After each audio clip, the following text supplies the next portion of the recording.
Computer-aided design, or CAD, is a digital tool used by architects, engineers, and other design professionals to create and manage technical drawings and design models.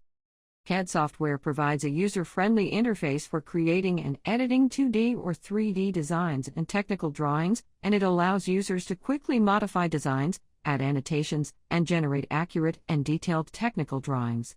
CAD also facilitates communication among project stakeholders, as designs and drawings can be easily shared, reviewed, and edited by multiple users.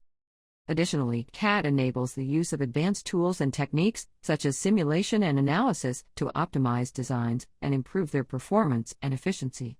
By using CAD, design professionals can improve the accuracy, speed, and efficiency of their work, and they can create more informed, innovative, and accurate designs.